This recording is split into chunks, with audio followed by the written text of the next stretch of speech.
Hi guys, it's Jake from J&G, and today I'm going to be reviewing um, Radiohead's album OK Computer, which has been a long time coming because this is my favourite album of all time. As a singular album, this is my favourite album. They might not be my favourite artist, I don't know, you know, because I've got, for me, um, the Pixies probably have a better overall catalogue of their albums, like in terms of they've got more quality stuff.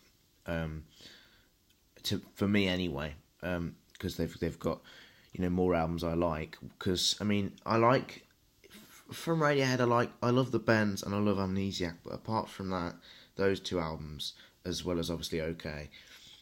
I don't get the rest of the stuff really. In fact, I like In Rainbows, and I particularly really love a couple of songs off that. But those three are the main ones I really like. So, yeah, OK Computer, guys.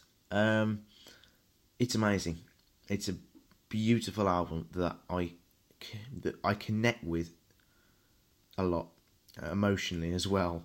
I mean, I don't mean to sound like a wuss, but generally at times with this album, I get quite emotional, and I think it's because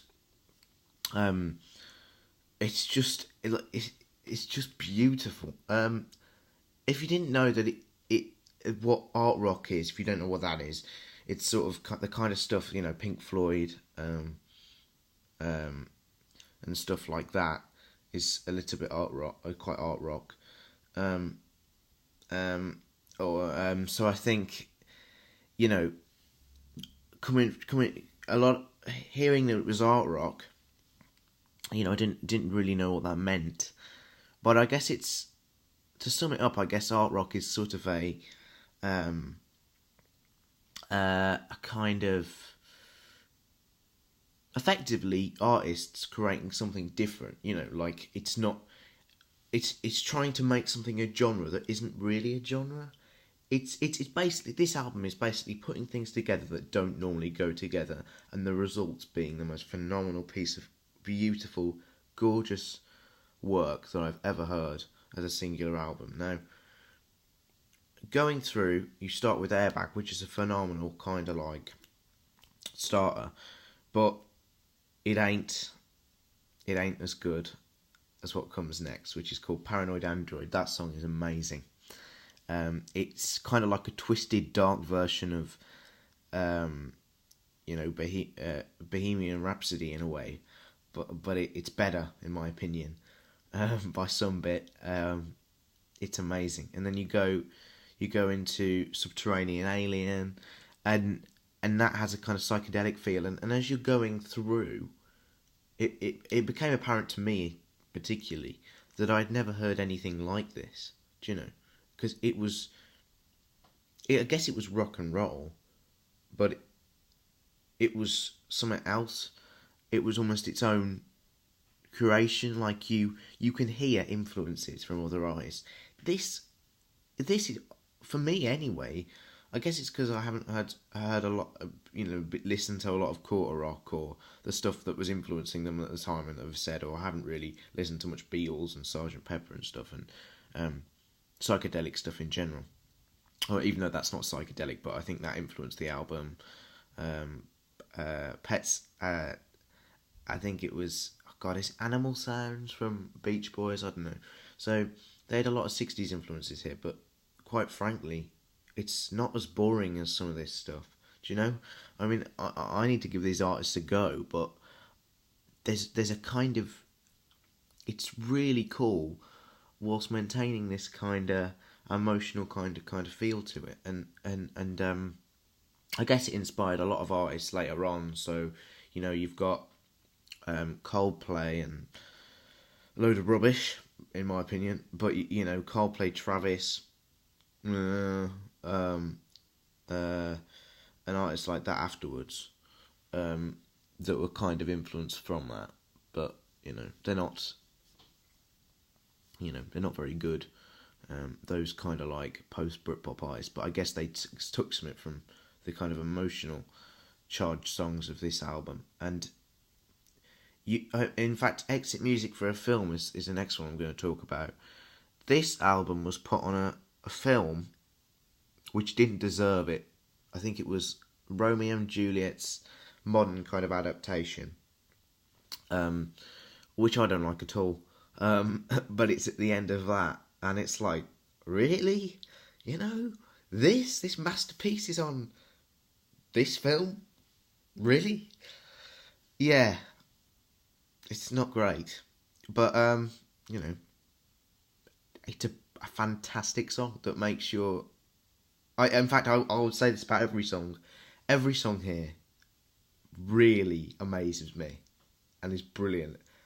And nothing I've ever heard does that. Where every single song is just phenomenal, and in its own way, it just completely encapsulates you in every single song.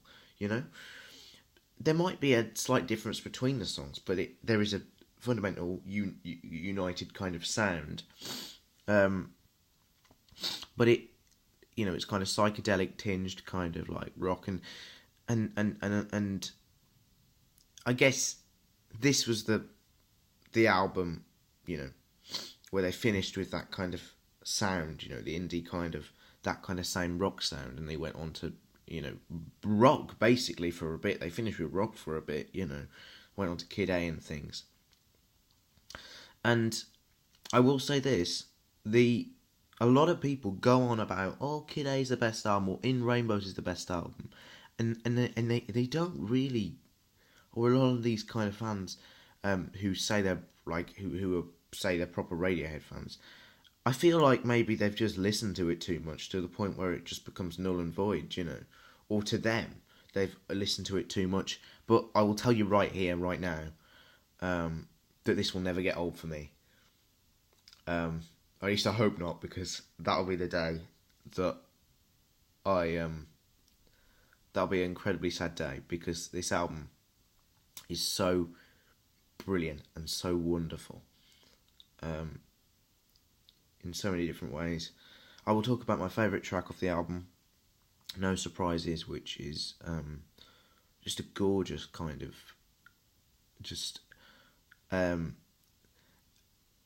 just beautiful kind of piece. And my dad got me into Radiohead because they're basically, I think they're his favourite band, that or REM. But I think we were talking about it once, and I think what that song means is kind of, people live their lives a lot of the time, and they don't, they kind of, they sit around and they're not, they just accept what happens, they just accept what happens, and with the where the state the country's in, with how what the government says, and it, they never do anything about it, and they're not, and people just never really voice it, which is why I think it's so important. I know I'm going off on a bit of political thing here, but why I think it's so important to do stuff like rallies and things,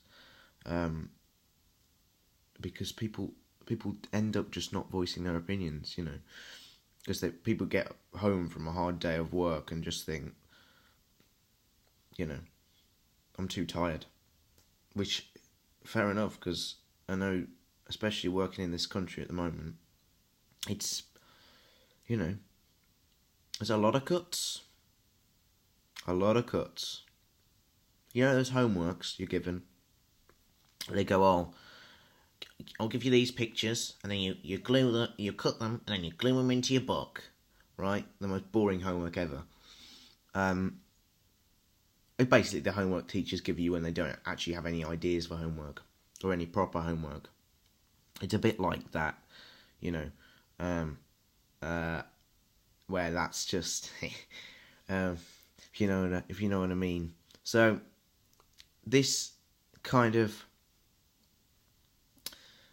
I don't know, you go from No Surprises, one of the best songs ever written, to Lucky, one of the best songs ever written, to The Tourist, one of the best songs ever written. In fact, let's go back to the start of the album.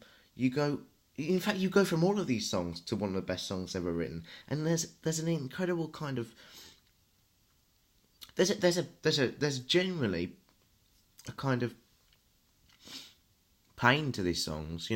There's generally a kind of sense of so much effort being put into the songs, so much.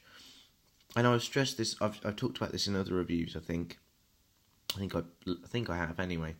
That pain and really struggling to do something can often, turn out with the best results. Because apparently they worked in a. They were trying to record this in a kind of a very old kind of English manor in the countryside, and and apparently they had ghosts there as well. That would be cool if there were ghosts. I mean, I'm kind of jealous actually, because I want to see ghosts. Sounds pretty good, So, as you can imagine, they've got ghosts going around the manor, apparently. They're effectively really, really having to think these things through. They are, listening to a lot of weird music. And you feel like the album is the mould of thousands of different artists, because it's so hard for me to say, here is one influence that was the main influence here, There's got to be so many influences because it's completely unrecognisable to any other artist or anything I've ever heard, It's so good. It's a beautiful album. And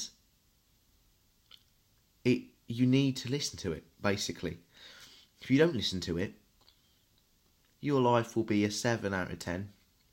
If you do listen to it, it could even go up to a 9.5 out of 10 using my ratings. Could even be 10 out of 10 if you're really lucky. Yeah, so this is a brilliant album, guys. Listen to it. Listen to it now. If you don't listen to it, if you just live your life and never listen to this album, you could be missing out on something massive, because quite frankly, I adore this album. And, I'm not afraid to say that it's definitely my favourite album of all time, and I adore other artists so much, but this has got to be my favourite single album. I can't say, as I said before, I don't want to choose between my favourite band, but definitely my favourite album. So, yeah, listen to it. I've droned on too long now, so I'll give you my final score for this. 10 out of 10. I think it's pretty obvious by now. So have a wonderful day wherever you are, and I'll see you next time, guys. Listen to OK Computer. See ya.